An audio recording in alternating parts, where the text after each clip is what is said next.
Hello, xin chào tất cả các bạn đã đến với kênh Nấu Ăn Ngon TV. Hôm nay mình chia sẻ một món ăn rất là ngon, đó chính là tôm rim mặn ngọt. Và cách làm sao để cho cái thịt con tôm săn chắc, không có bị mềm bở và sũng nước. Lớp vỏ thì căng giòn, quyện với nước sốt sánh sệt, ăn rất là hao cơm luôn. Và cách làm như thế nào thì mời các bạn vào bếp với mình nha.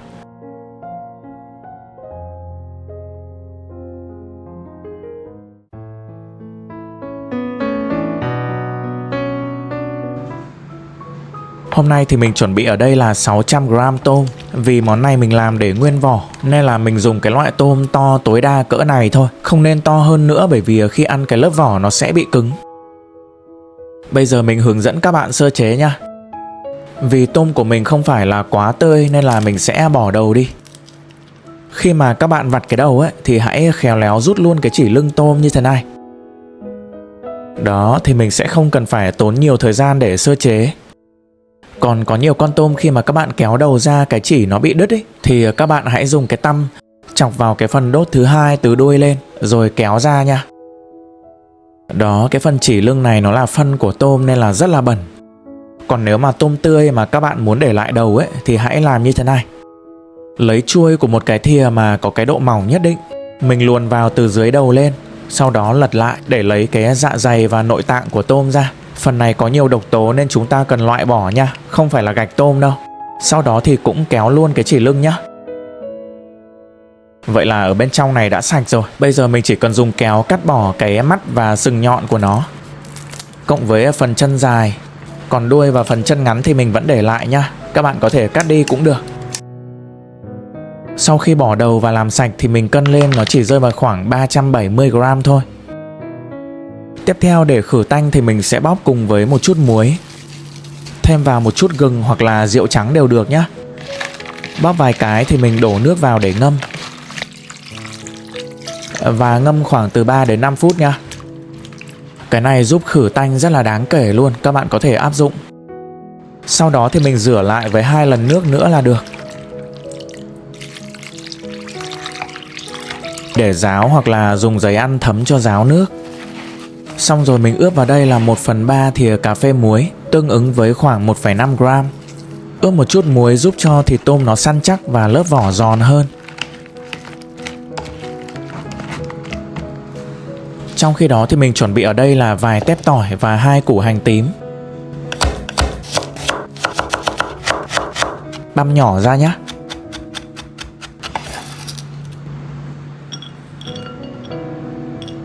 Bây giờ thì mình bắc chảo lên bếp, thêm vào khoảng 2 thìa dầu ăn để mình áp chảo tôm nhé. Để mức lửa lớn. Khi dầu nóng thì cho tôm vào, đảo lên một chút để cho dầu ăn bám đều. Sau đó thì mình dàn đều ra để áp chảo tôm.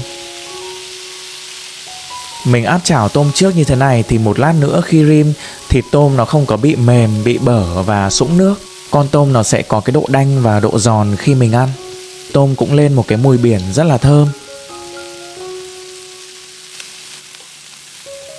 Đó, mình cứ lật chở đều trên lửa lớn mỗi mặt khoảng 1-2 phút.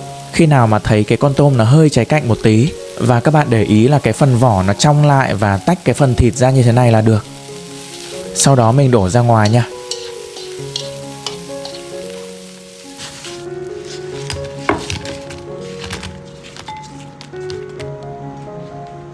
Rửa qua cái chảo một chút, thêm vào 1 thìa dầu ăn. Tiếp theo là 2 thìa canh đường để mình thắng làm nước màu. Bật bếp lửa vừa nhé. Đảo cho tới khi đường bắt đầu lên màu vàng như thế này thì mình hạ nhỏ lửa xuống. Đến lúc đường lên một màu nâu cánh rán và bắt đầu sủi bọt thì mình cho hành tỏi băm vào phi thơm. Vẫn để mức lửa nhỏ nhé, bởi vì là lúc này dầu đang rất là nóng rồi.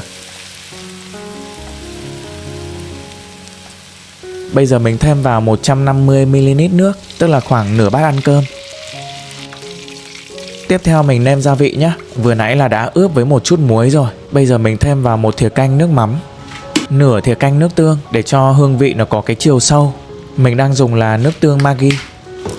Tiếp theo 1 thìa canh tương ớt. Thêm vào 1/3 thìa hạt nêm, nửa thìa canh đường và một chút hạt tiêu xay cho thơm. Đó, thì cái món tôm rim mình sẽ làm đậm đà một chút để ăn với cơm. Khi mà nước bắt đầu sôi lăn tăn thì mình sẽ cho tôm vào để rim nhé. Mình cứ để mức lửa vừa thôi, không cần phải nhỏ quá đâu, vì tôm rất là dễ ngấm gia vị. Thỉnh thoảng khi rim thì mình đảo lên một chút cho nó đều nha.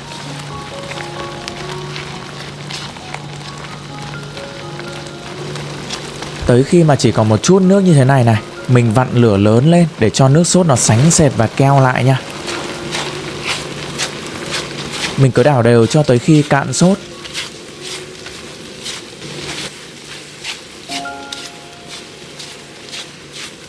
Đó, cái món này là mình sẽ rim cho nó khô nước như vậy luôn nha. Lên màu tự nhiên rất là đẹp và nước sốt sánh kẹo rất ngon. Cuối cùng rắc thêm một chút hạt tiêu cho thơm. Và cho ra đĩa thôi. Cuối cùng mình có thể thêm một chút hành và ớt để trang trí. Vậy là mình đã chia sẻ xong cách làm món tôm rim mặn ngọt rất là ngon và hao cơm. Từng con tôm căng bóng, lên màu tự nhiên rất đẹp. Nước sốt thì sánh sệt, hương vị mặn ngọt đậm đà. Khi ăn thì thịt con tôm nó có cái độ ráo và rất là săn chắc, ngấm gia vị. Món này thì cực kỳ hao cơm luôn. Nếu các bạn muốn làm món tôm rim thì hãy tham khảo thử cách làm này của mình nhé. Cảm ơn tất cả các bạn đã quan tâm theo dõi. Nếu thích thì hãy ủng hộ mình bằng cách like và đăng ký kênh. Tạm biệt và hẹn gặp lại các bạn ở những video tiếp theo.